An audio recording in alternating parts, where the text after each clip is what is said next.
Bienvenue dans J'ai compris ici. On se retrouve aujourd'hui pour notre deuxième chapitre du cours Résistance des matériaux. Donc à noter que ce cours il va être réparti en deux parties. Mais tout d'abord, on va essayer de énoncer les objectifs de notre cours. Donc, tout d'abord, on va comprendre les notions de contrainte et déformation. Ces deux notions elles sont très très importantes et sont primordiales, qui vont être utilisées dans euh, tout le cours de résistance des matériaux. Ensuite, on va définir c'est quoi un vecteur contrainte ou un point. Et dans la suite, on va essayer d'identifier et définir les conditions de résistance, qu'elles soient au cas de concentration de contrainte ou dans le cas de l'endurance ou bien la fatigue. Ce premier chapitre, la première part de ce deuxième chapitre, pardon, donc la première partie, on va commencer par une introduction générale sur la résistance des matériaux. Donc le dimensionnement des pièces mécaniques repose sur l'application des critères de résistance des matériaux. À noter que ceux-ci sont très très divers et sont plusieurs, ils peuvent se regrouper en plusieurs aspects, soit qu'il s'agit de volume lorsqu'on parle de volume ou de surface. Et ici, lorsqu'on parle de surface, on parle de contact entre deux pièces. On parle de contact. Donc ça, c'est à noter. Donc il fait partie de la science de tribologie ou bien théorie de contact, si vous voulez, ou plus. Donc, dans la suite, dans la deuxième catégorie, on trouve les types de sollicitations. Nous avons à connaître ça. Donc, nous avons deux types de sollicitations. Soit des sollicitations qui sont constantes au cours de temps, c'est le sujet du cours, de notre cours ici, et il concerne la résistance statique. Ou non au cours de temps, et lorsqu'on parle de ça, on parle de résistance dynamique, ou bien endurance, ou bien fatigue si vous voulez, et c'est ce nom-là qui est le plus connu.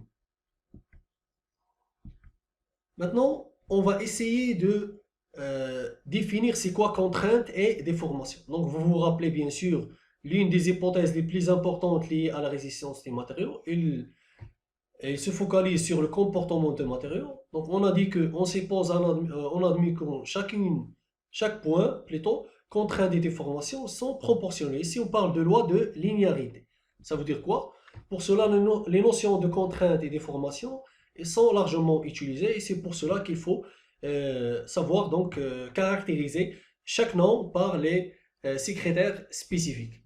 Donc, tout d'abord, on va parler de contrainte. Donc, contrainte, c'est ensemble des forces surfaciques qui s'exercent sur un élément d'un milieu continu. Et ici, donc, à noter que l'unité de la contrainte, c'est le mégapascal, ou bien, si vous voulez, le newton par millimètre carré. Donc, c'est l'unité les plus utilisées.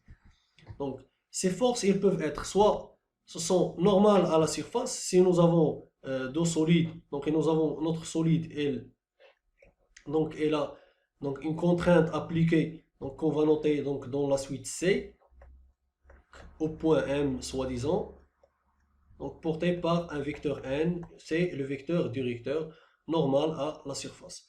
Donc nous avons deux types de contraintes, soit des contraintes qui sont normales qu'on note dans la plupart du temps sigma, soit des contraintes tangentielles qu'on note dans la plupart du temps. Donc pour ce premier cas, donc, on trouve les forces de pression, et pour le deuxième, on parle des contraintes tangentielles, donc la viscosité de ces éléments, et lorsqu'on parle ici principalement de viscosité dynamique. Donc à noter que on ne peut pas voir les contraintes, mais on peut visualiser les conséquences, ça veut dire les déformations. Maintenant, donc à noter que les déformations, ce sont quoi? Ce sont changement de forme d'un système résultant de l'action des forces extérieures. On distingue deux choses. Nous avons les déformations élastiques, là où le système ou bien le solide auquel on applique les forces retrouve son état initial. Et ici, on parle d'un critère mécanique, c'est l'élasticité, c'est l'aptitude d'un matériau à reprendre son état initial après avoir subi un effort. Et deuxièmement, on parle de déformation plastique.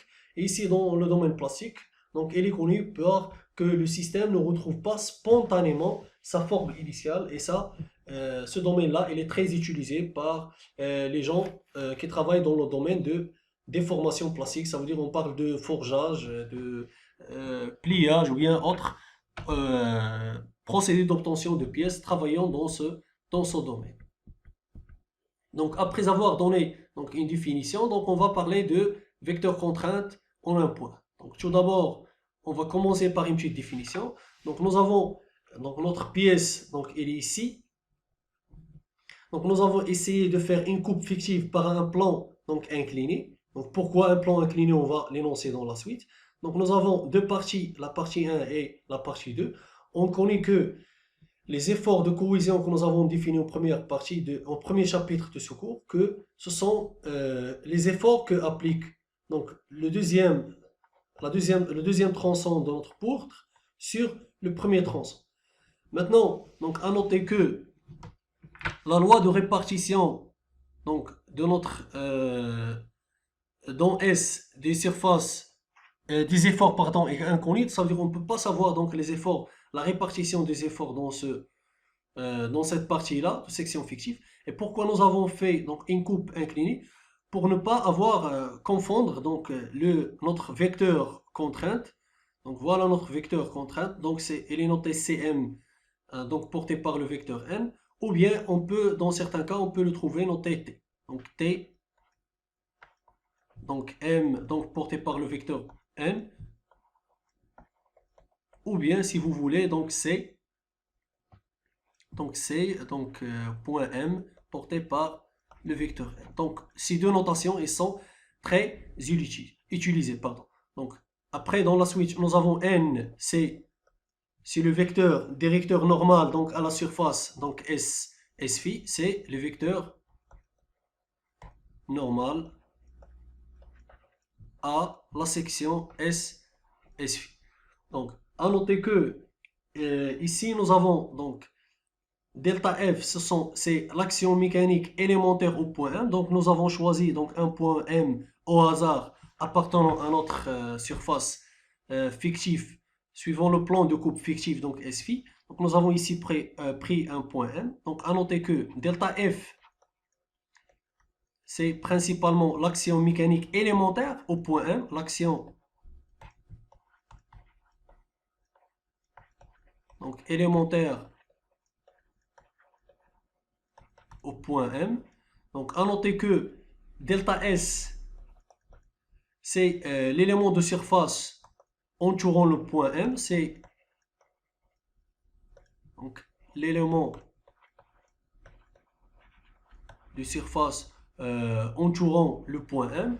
Et maintenant, on peut noter que une chose très importante, donc on appelle vecteur contrainte, donc que nous avons noté ici, C, donc au point M, donc porté par le vecteur directeur n normal à la surface, donc, relativement à la surface élémentaire, donc delta S, donc tel que, donc on va noter que égale à quoi? Égale à la limite de delta, donc l'action donc élémentaire au point M sur delta S, qui sont l'élément de surface autour du point M, donc tel que, pardon, que delta S est envers 0. Donc à noter qu'on peut écrire autrement que d de f donc sur d de s.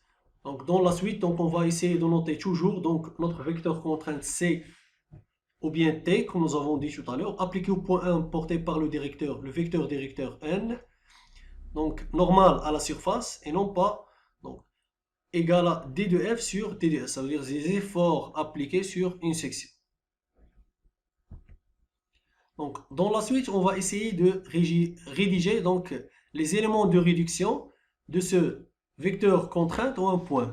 Donc, comme nous avons défini lorsque nous avons parlé d'un torseur de cohésion donc, au point G, qu'est-ce que nous avons dit? Nous avons dit que nous avons une résultante et un moment au point G. Donc, c'est notre torseur de cohésion.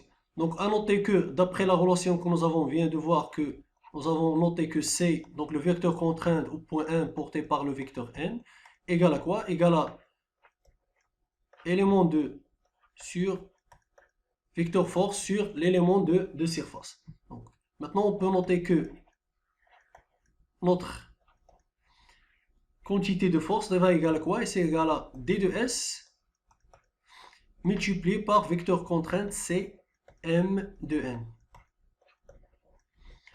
Donc, autrement, on peut exprimer notre torseur de cohésion donc, au point G, donc dû aux efforts D de F.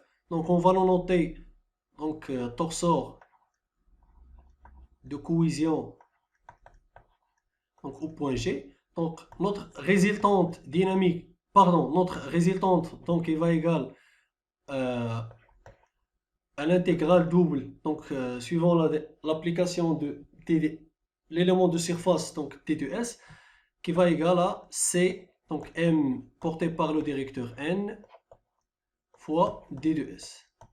Et pour notre moment, donc au point G, donc on va le noter, donc comme vous savez, donc c'est la résultante, donc au point M vectoriel la distance G, donc on va le noter, donc G de M vectoriel, donc la résultante dynamique, on va la noter ici, c'est donc le vecteur contrainte au point M porté par N, fois l'élément de surface D de S.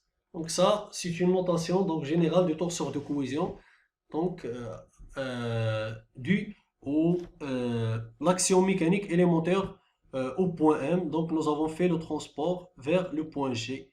Et c'est ce que nous avons noté en fonction des contraintes, des vecteurs contraintes et de l'élément de surface D de S. Maintenant, on va passer vers un autre élément très important. Donc, on va parler des types de contraintes.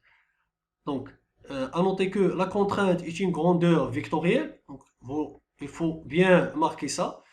Donc, sa direction est généralement différente de celle de la normale extérieure orientée à n à la facette delta S. Donc, nous avons notre facette ici, c'est delta S, c'est là.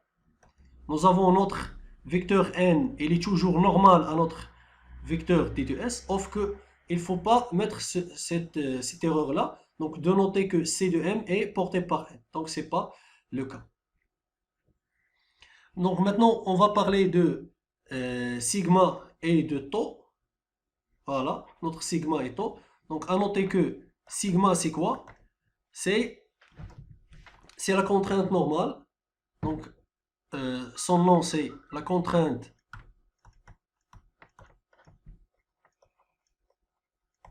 normale. Voilà. Donc, à noter que cette contrainte normale, comment nous l'avons l'obtenue? Donc, nous avons obtenu cette contrainte normale par la projection du vecteur contrainte C appliqué au point M sur la normale N. Donc, et nous avons dans la suite, c'est ce qu'on nomme contrainte, voilà, tangentielle.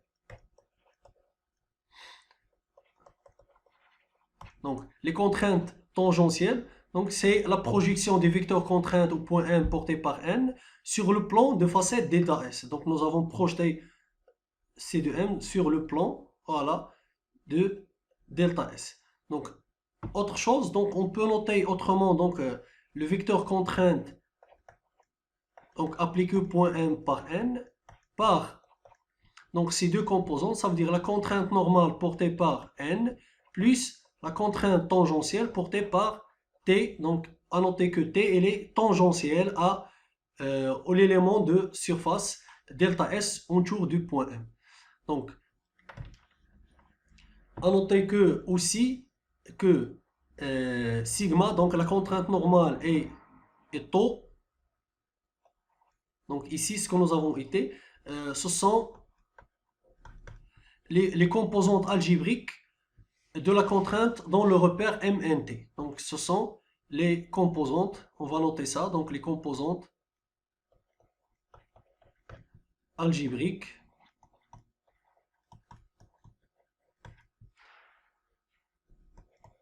de la contrainte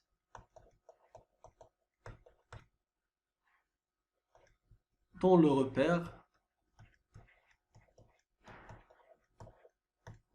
donc M, N, T. Donc ça, on va voir donc les détails de ça lorsqu'on va parler du cours de élasticité.